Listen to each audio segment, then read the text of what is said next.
Desire Marea depicts Zulu people. In his paintings, we mostly see two men in some erotic actions. In this conversation, he talked about not only his artistic journey, but his queer identity and his thoughts about love, harmony, and freedom. FocusOnBlackArt.com. So people don't really know this about me, but fine arts was the very first thing that I did when I was a kid. That came first, and then second to that was performance. Since 2006, that was the last time I painted. And I think I just couldn't paint because I had the technical capabilities, but I didn't have anything to say. I allowed myself to develop as an artist and to explore. I did acting, and then I did writing, and then design, and then music. And I think in all of those mediums, I kind of developed my voice so that when I did pick up the paintbrush again, I knew exactly what I wanted to say. How does one of your practices inspire to another? My practices are connected maybe by my themes.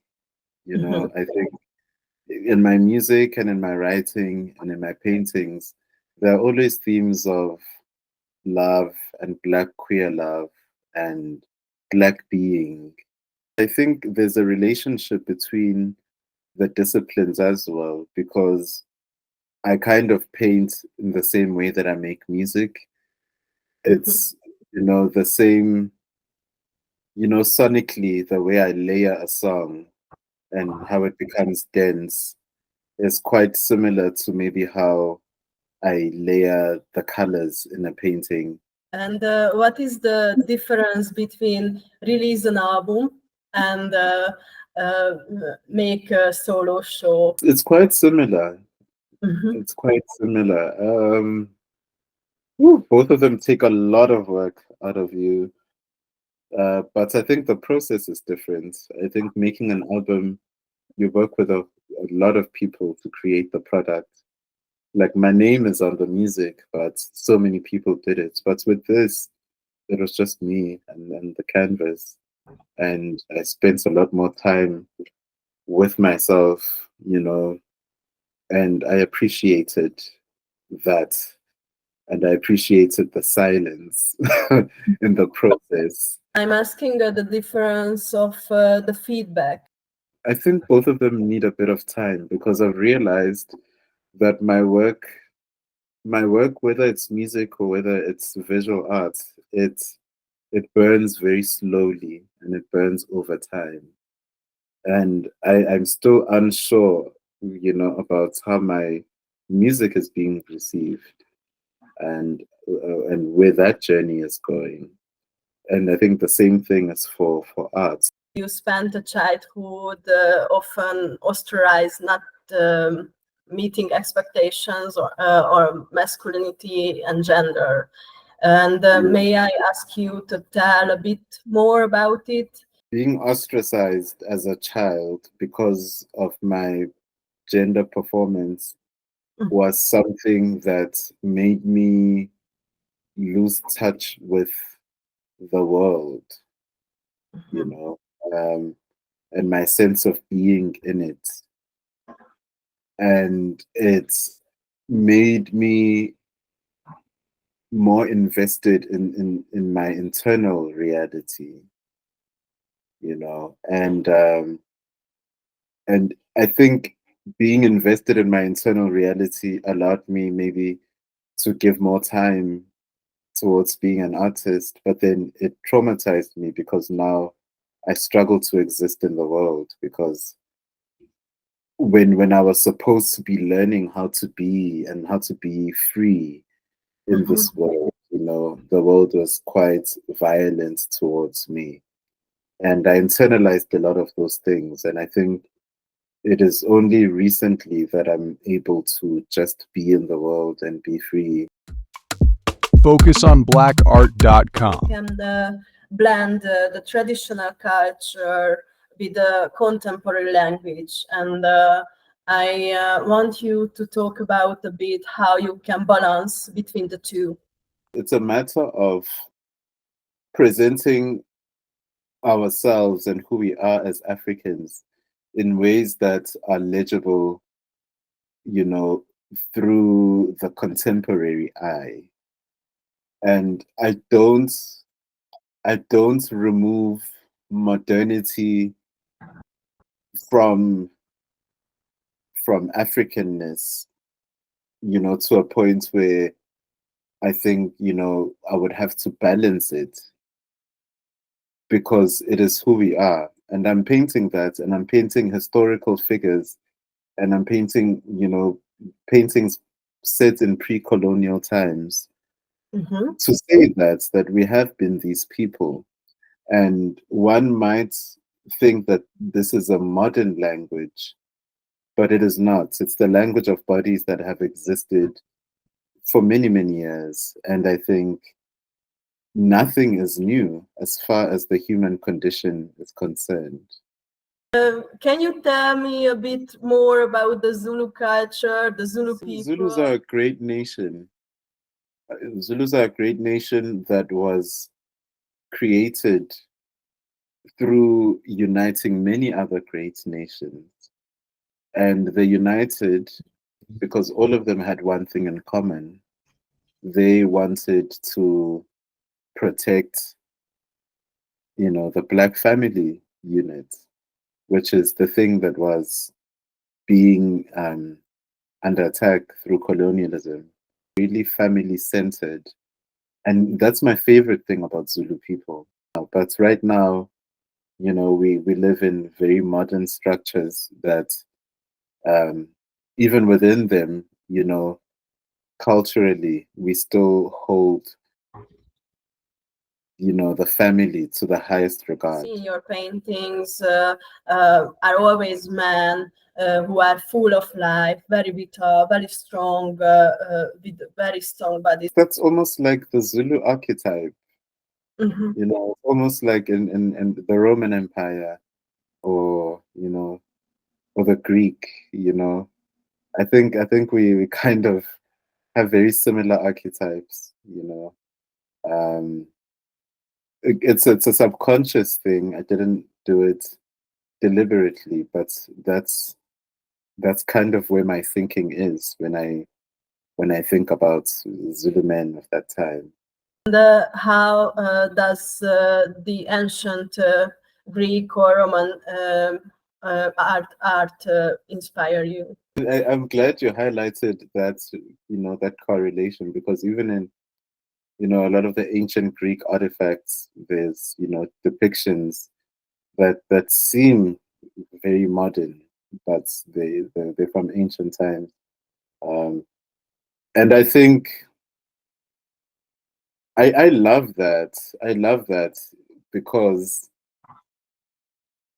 number one, it gives us a gateway, to life during those times. But again, it tells us that nothing is new, And I'm inspired by just people who love the form, who love the human form and the human body and who are devoted to it. And yeah, I really, I do, that's what I love about ancient Greek art and Roman art. I think it's that devotion and love for the form. The two figure is always in action, and it's kind of performative, and it's very narrative. It's kind of like a storytelling, every painting, Yeah, of course. definitely. It's yeah, every painting is like a scene, Mhm. and the whole series is literally like a series. uh, Narrative is very important, and my my my intention is always to capture movement, even in stillness, movement, even in how a person's expressions, transcend the two-dimensional, and maybe they invite you in, or Mhm. there's that movement sometimes. Um, so yeah, I think narrative is definitely important, and it's something that I try very hard to convey. And you are depict always couples, men Yeah. who are in a somehow erotic or sexual activity, and it can be kind of explicit or brave or honest version of love. And Yeah. I'm really curious, what is your intention? My intention is to open their eyes to themselves. You know, I want to see themselves. I want other Zulu queer people who are existing now, because we are existing in a time where, you know, there's still a bit of taboo about being a very cultural man and being queer.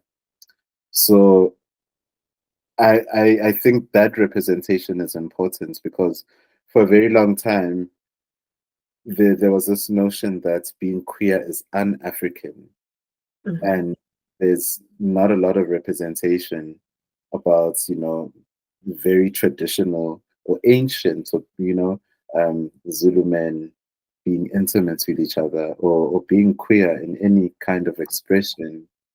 So I think for me, my intention is always, you know, to create a reference and to imagine something that when a black person, you know, even beyond Zulu people, any black African person who has been told that being queer is un-African can look at those paintings and see themselves, and see it as something that is so natural and so beautiful and so real. Love is a lot more fluid when we allow it to be, and it's beautiful that way. And hopefully even other people who even are like maybe cisgendered or like cishet can walk in there and just recognize the love and the feeling and the warmth and the intimacy, and have that be something that is a gateway, you know, to them changing or swaying their perceptions about, you know, queer Zulu identity. I really love that sentence from you. The eroticism gives us clues as to what the soul really desires. There's something very erotic about creating anything, you know. Yeah, erotic energy is the desire to create something. It's the energy of God. God is an erotic being, you know. I think it's very erotic to want to create so much of yourself, and to create so much diversity, and to have so many. It's like God has so many kinks, because like there's just so much, you know, there's so much. So I think even for us, even if you are not making love, you know, I think with erotic energy, you could be making a future, you could be making something that can bring ease to other people. You can be making something that brings ease to yourself, that inspires people, that informs. And I think arousal, arousal is your soul just, you know, expressing that desire. I love eroticism even when expressed intimately, you know, because it's such a it's such a live experience. FocusOnBlackArt.com. How do you find your compositions, or how do you compose in general? It always starts in my head, and it starts with the bodies in relation to each other, and then where they are and what it might say. When I compose, I look for the poetry in a lot of the things, the poetry in the environment, and what their bodies are saying, and what the two are saying together to form this image. Do you do sketches or photographies before you start to paint? It's different processes. In some of them, I I pose using my body, but you know, oftentimes I'll get images on the internet as well, pornographic or nude images. I like vintage nude photography, especially from the 70s. Um,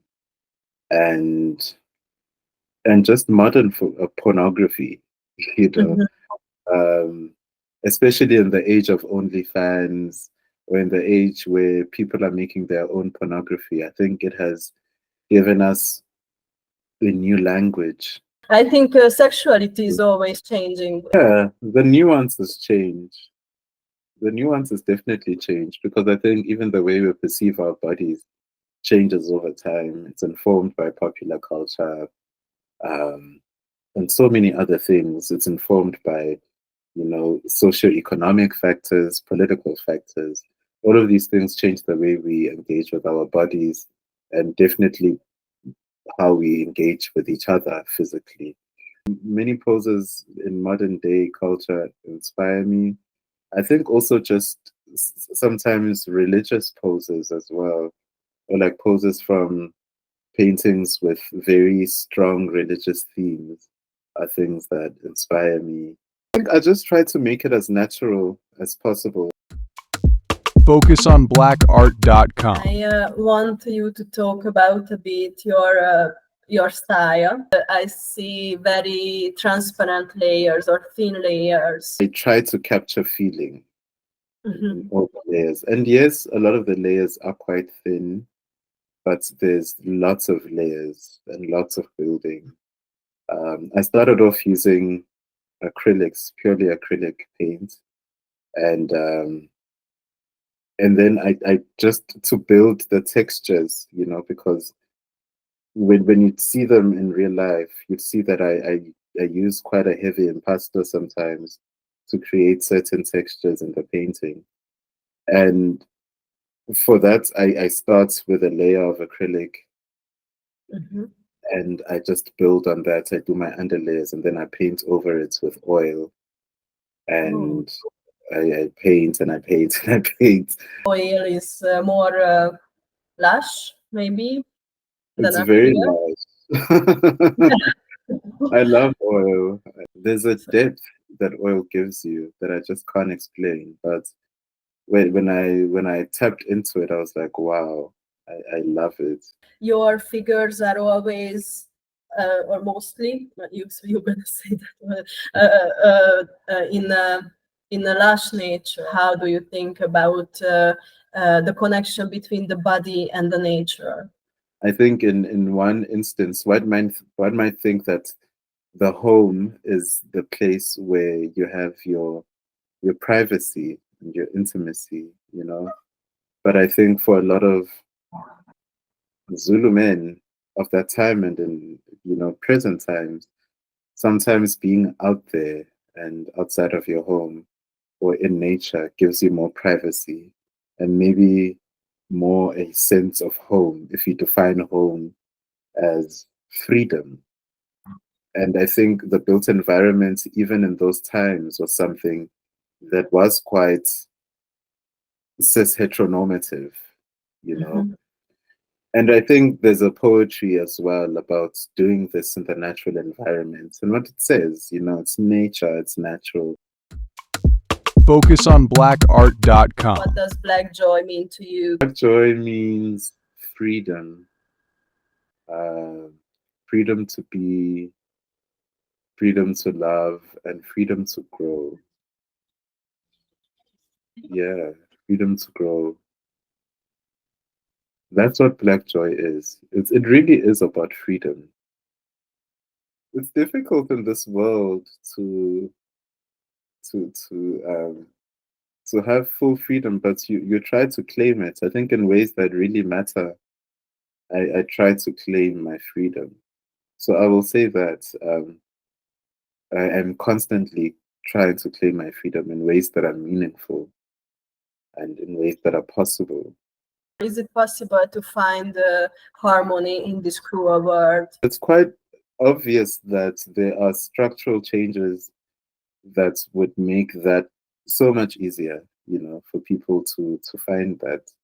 But I think it's something that you just need to embody, It's something you need to embody, and it's quite a resilience thing, It's a resilient force, the love and the freedom you embody.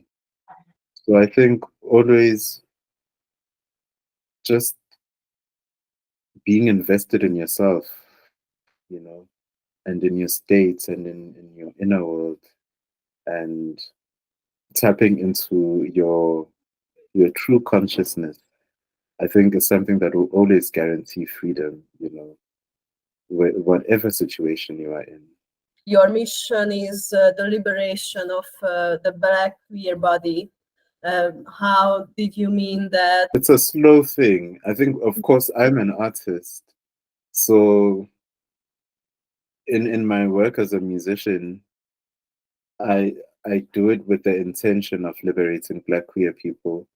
And this I do by expressing myself freely and telling my stories freely so that maybe somebody else feels a license, to be liberated enough to be themselves freely.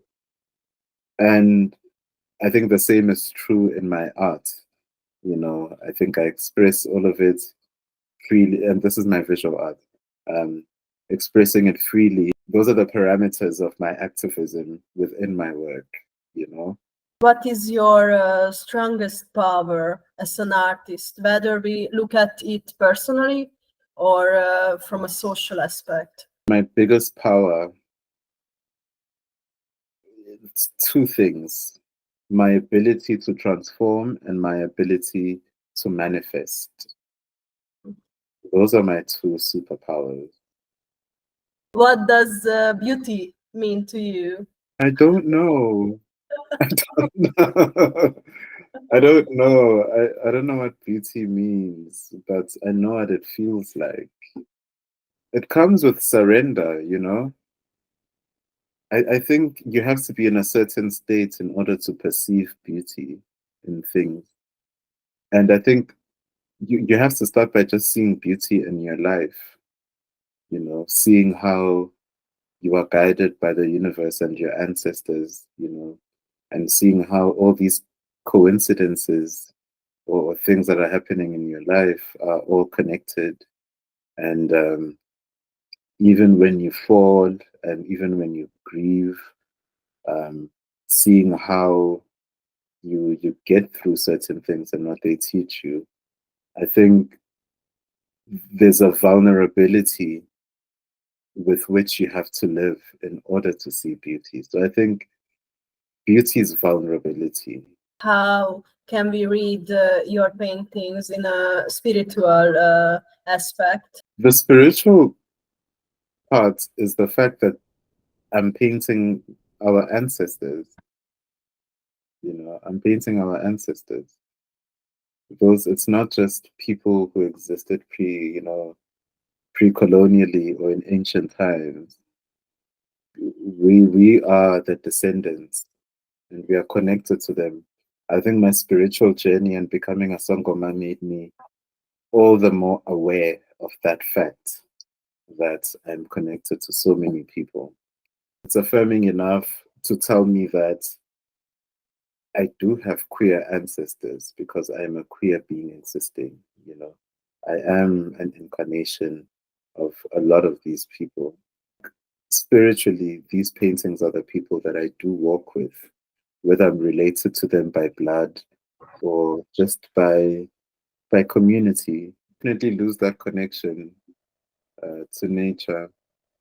And I think more so in South Africa and more so for Black people. I think we are very alienated from our natural world. Largely, I mean, there are many people, especially healers, who still have that connection um, and living in harmony because that's who we are.